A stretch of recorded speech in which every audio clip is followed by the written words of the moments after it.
History में interview लिखा था, आज ऐसे हमारे हाथ में आया, पढ़ता हूं। बहुत अच्छा, फर्स्ट हैंड इंफॉर्मेशन।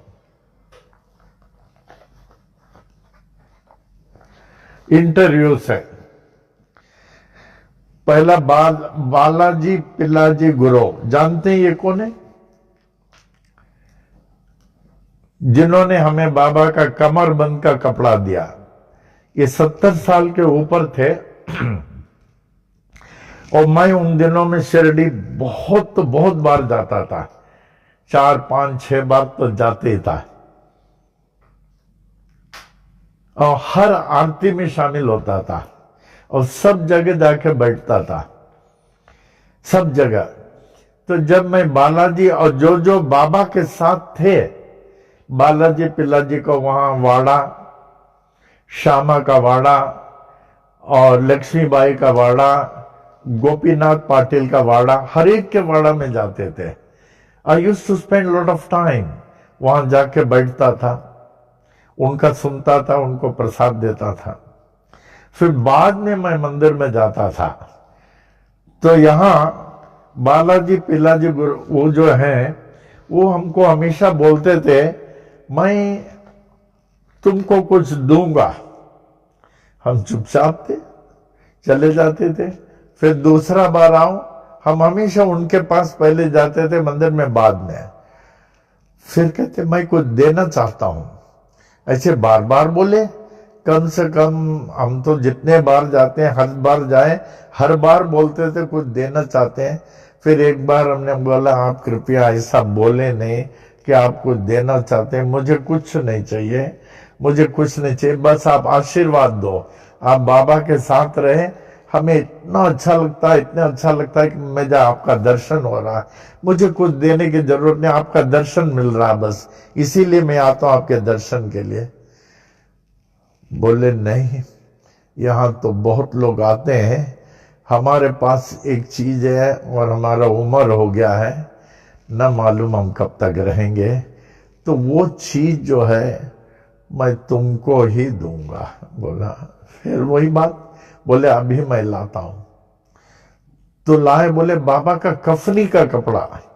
बोले जब बाबा की समाधि में अब उनको नहलाए जा रहा था, उसके बाद में एक कफनी का कपड़ा हमने लिया, इसको सुखाया और इसकी मैं रोज पूजा करता हूं, यूं रख करके रोज ध्यान में बैठता हूं और साई की सब स्तुति बोलता हूं। मुझे अच्छा लगा और बाबा ने एक चौली भी दिया हमें, क्योंकि कल तो हम रहने वाले नहीं है और ये कपड़ा और चौली और कोई ले जाएगा, मैं नहीं चाहता, और आपको हमेशा देखता हूं, मैं चाहता हूं ये आपको दे दूं। फिर अंदर गए तो उन्होंने जो है कपड़ा दिया, हमने जो है नतमस्तक हुए और बहुत खुश हुए, भर गया मैं कपड़ा का देख के कि बाबा का कपड़ा हमको। फिर 4 आना दिया, फिर वो चौनी 4 आना होता ना, उसको हमने कहा ये आप रख लीजिए। फिर हमको देखे थोड़ा सा मुस्कुराए, ठीक है कहे। फिर अंदर गए, दूसरा 4 आना लाए, बोले ये, हम बोले हाँ ये ठीक है, ये बाबा का है वो पहचान ले, वो बहुत खुश हो गए। उसके बाद तो हम उस कपड़े को लेके हम भी मंदिर पूजा में रखते थे। फिर उसमें से कट करके कुछ किनारे हम लोगों को तावीज के अंदर भर के देते थे कि लोगों को तावीज में बाबा का कपड़ा मिले। बहुत लोगों को लाभ हुआ उससे, बहुत लोगों को तावीज में भर के लोगों को दें। फिर एक बार ऐसे हुआ, फ्रॉम 2 सितंबर 2001, 2 सितंबर टू 8 सितंबर मुझे लागोस जाना था, तो वो फ्रेम में मैं उसको रखता था और 4 आना चिपकाया था। लेकिन आश्चर्य के बाद वो 4 आना नीचे इधर जाए अपने आप एक ही जगह से। फिर 4 आना मालूम ने गुम हो गया, फिर फ्रेम खोल के देखा नहीं मिला। तो उस फोटो को, वो फ्रेम के फोटो को मैं हमेशा ऐसे रखता था, फ्लाइट में जाएं कहीं भी जाएं अगर हम ले जाते हैं, फिर पूजा के स्थान में रखते थे। लगोस हमारे साथ माखी जानी, अरे आज जो है माखी जानी का 3रा पुण्यतिथि है, नहीं ना, तीसरा पुण्यतिथि है।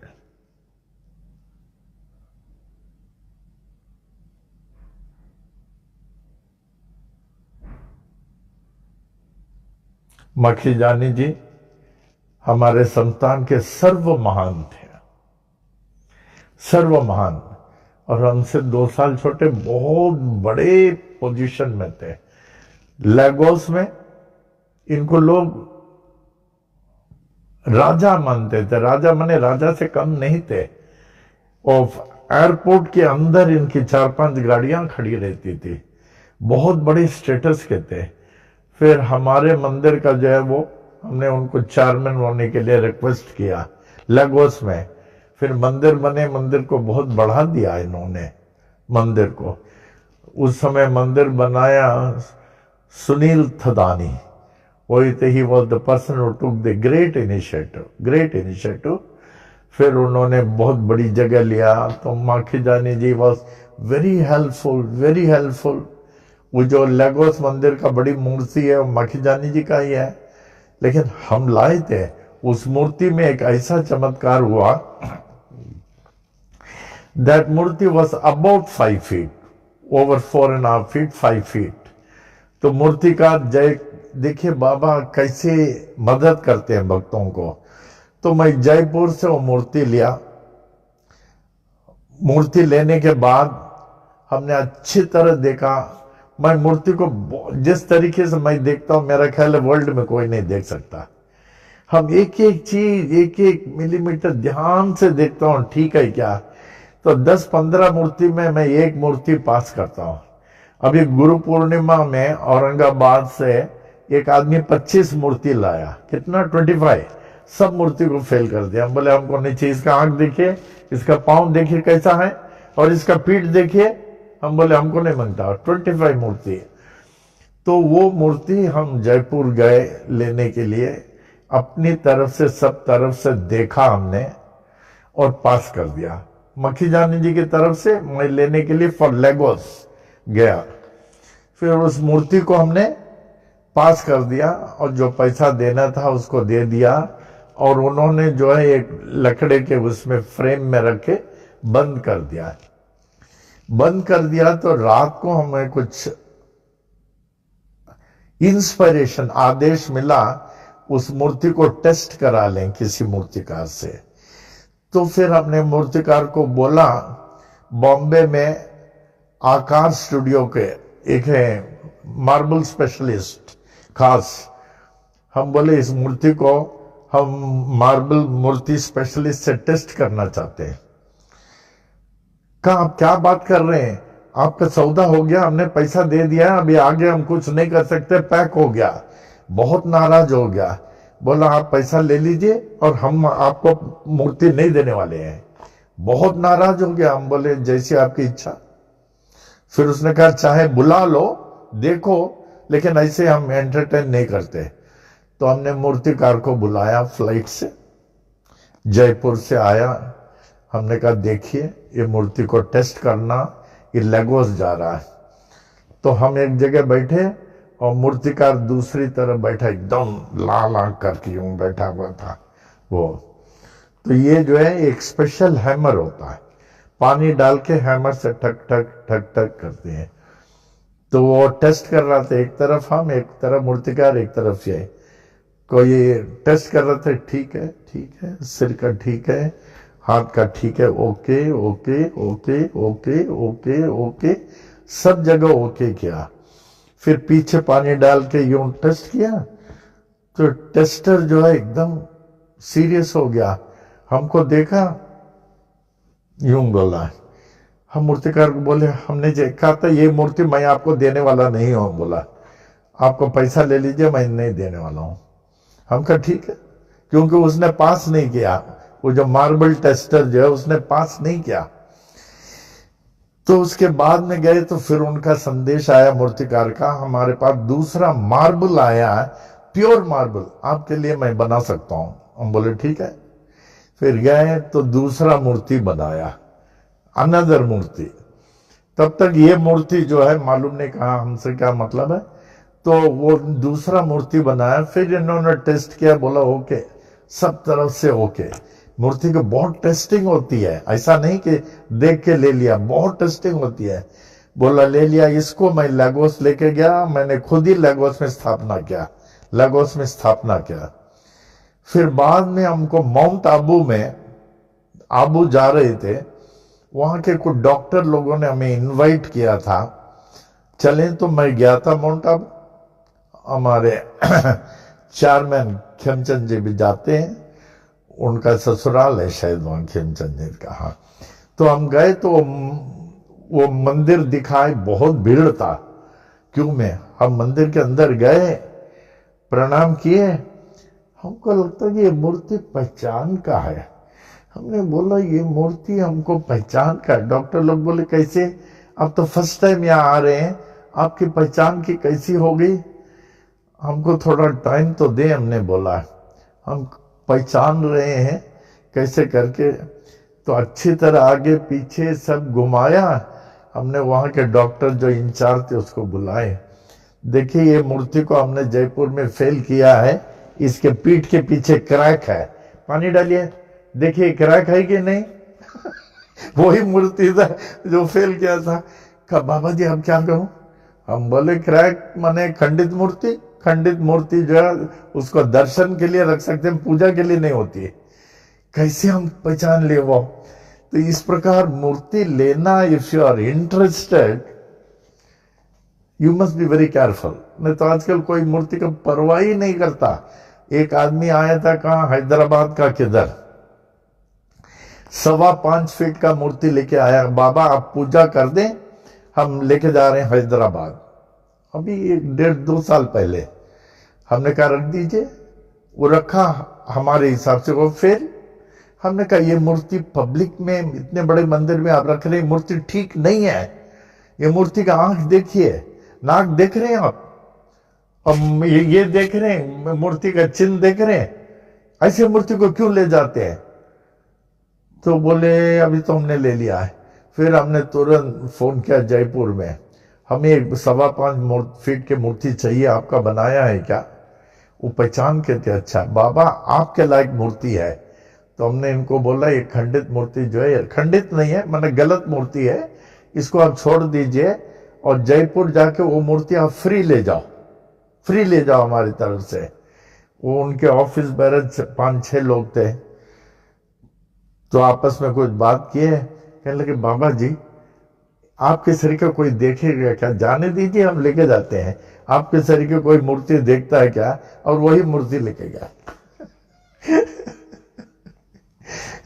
अभी भिवंडी में एक डॉक्टर रहते हैं, वहां कुछ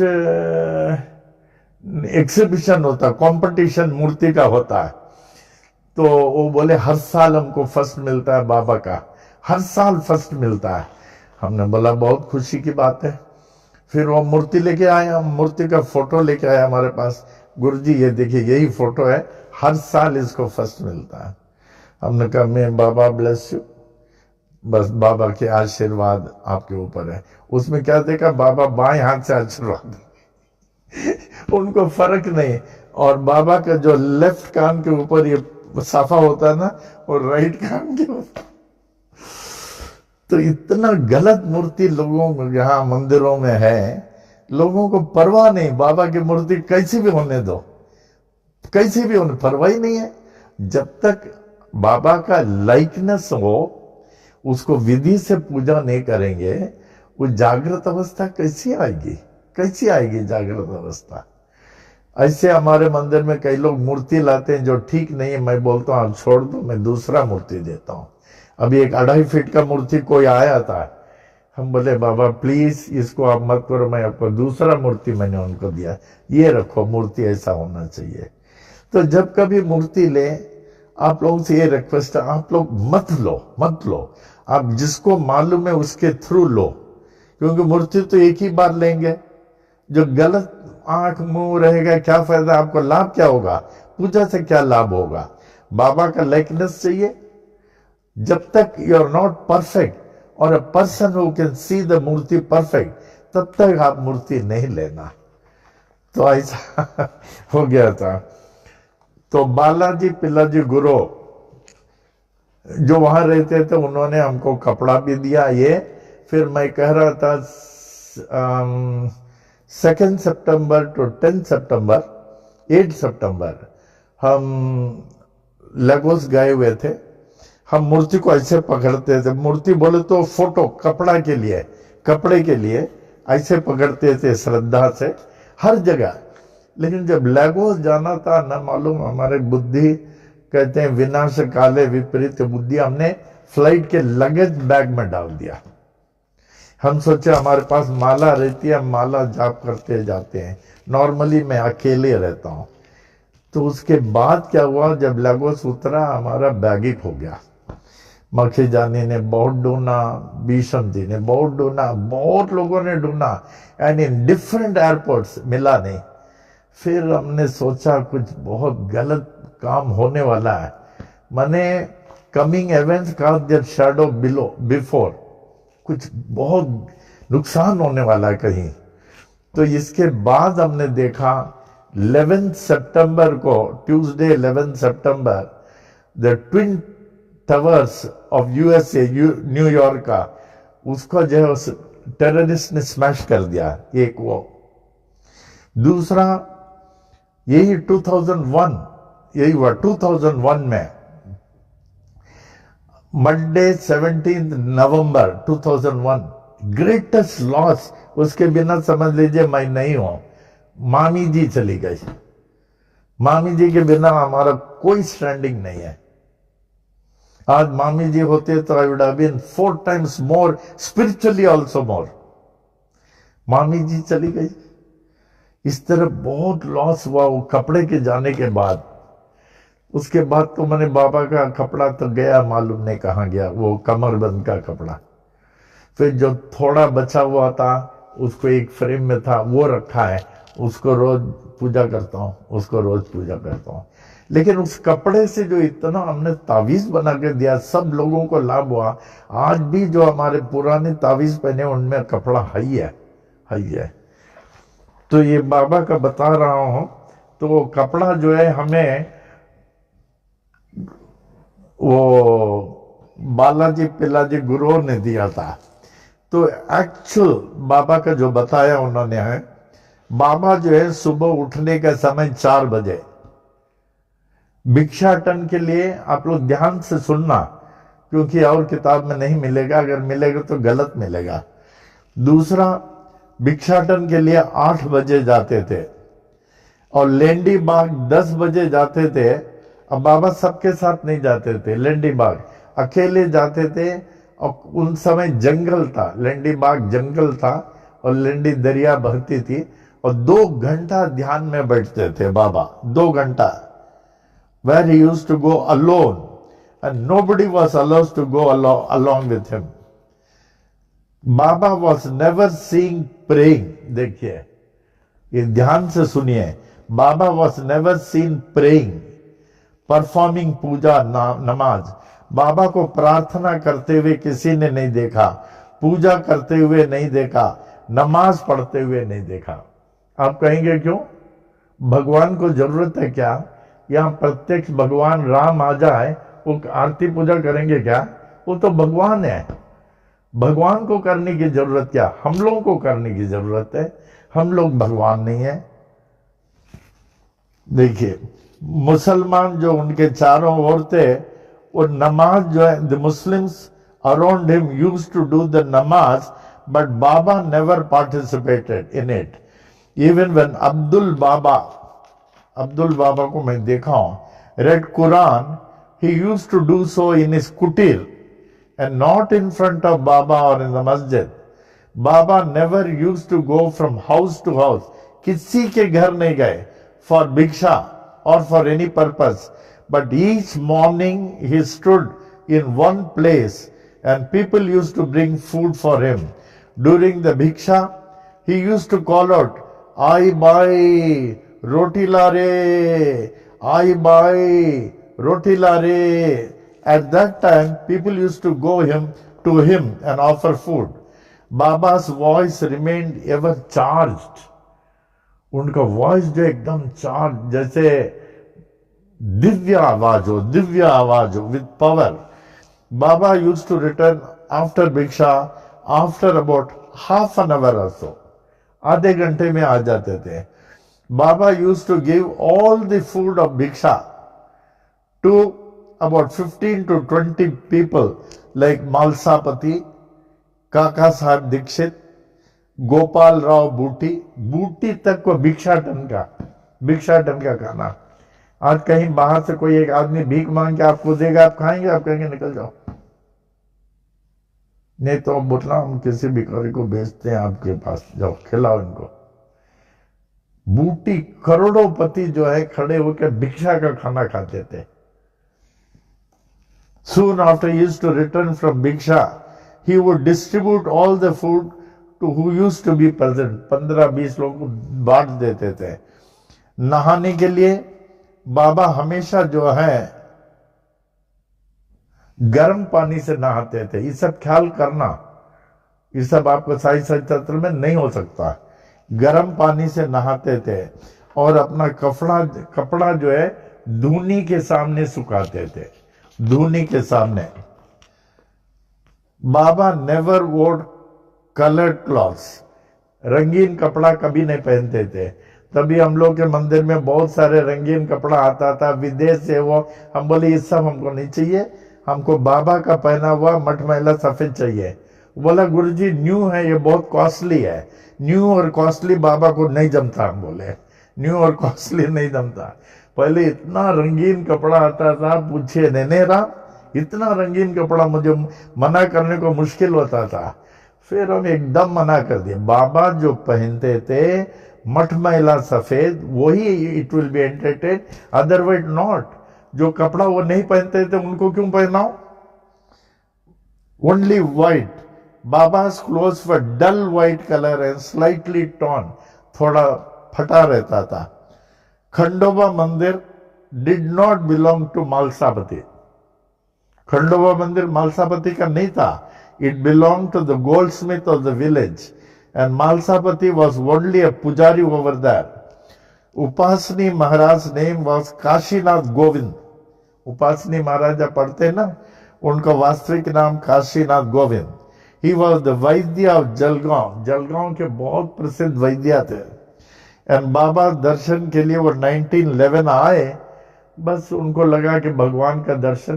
फिर उसके बाद वो जलगांव गए नहीं. He never returned to Jalgaon after coming to Shirdi. He used to remain at Dikshit Wada. Once Kaka Sahib Dikshit and others, बाबा भी बोले तुम खंडोबा मंदिर में क्यों न जाके रहते हो? बोले ठीक है. तो 1911 में वो खंडोबा मंदिर में रहने लगे.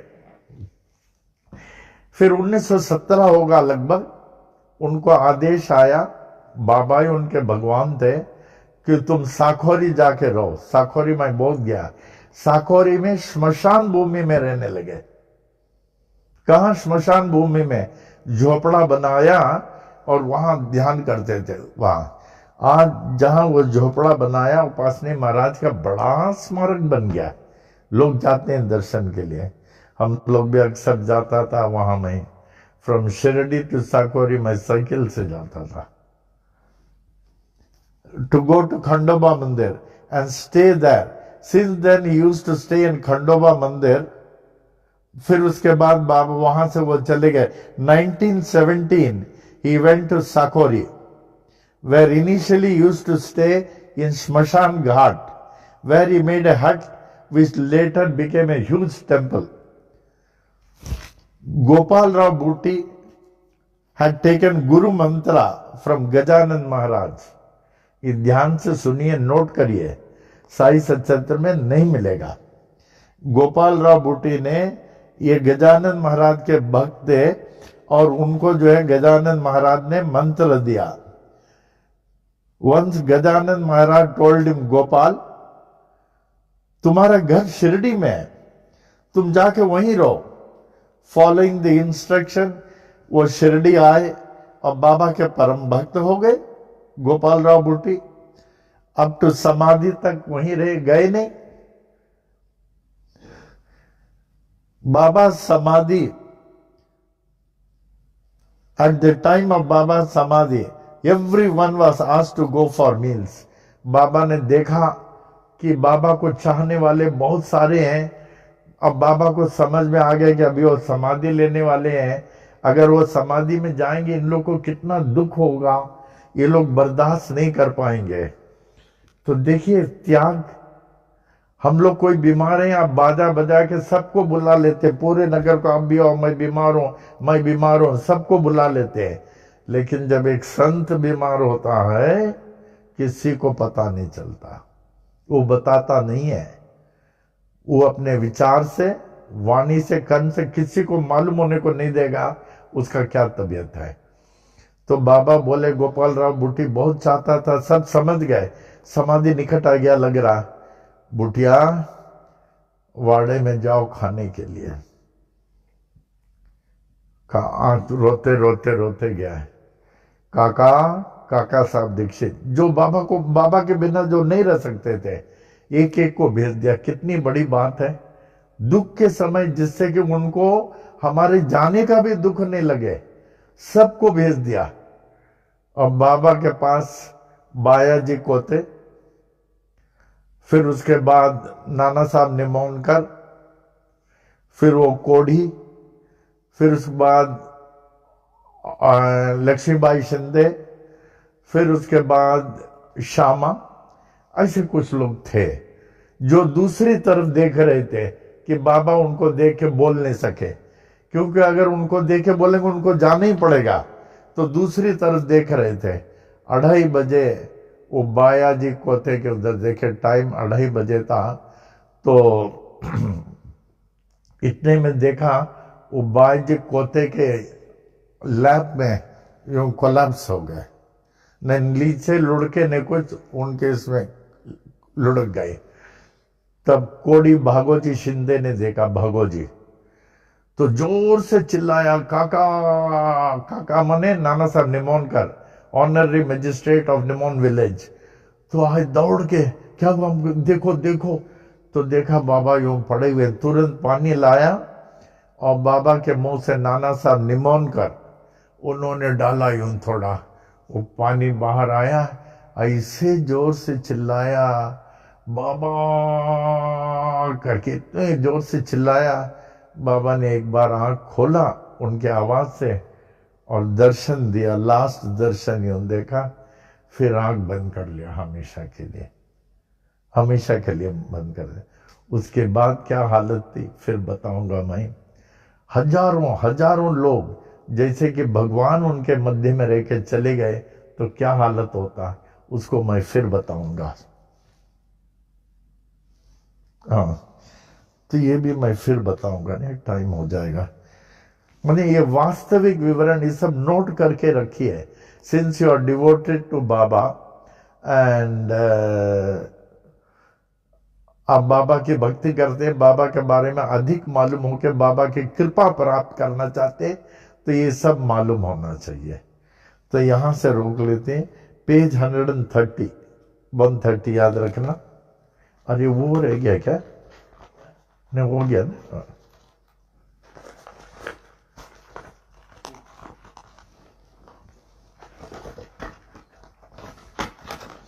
ये निश्चिंत रहें, इस वर्तमान समय में शिरडी वाले भगवान के सिवा कोई सहारा नहीं है, कोई सहारा नहीं है, कोई सहारा नहीं है।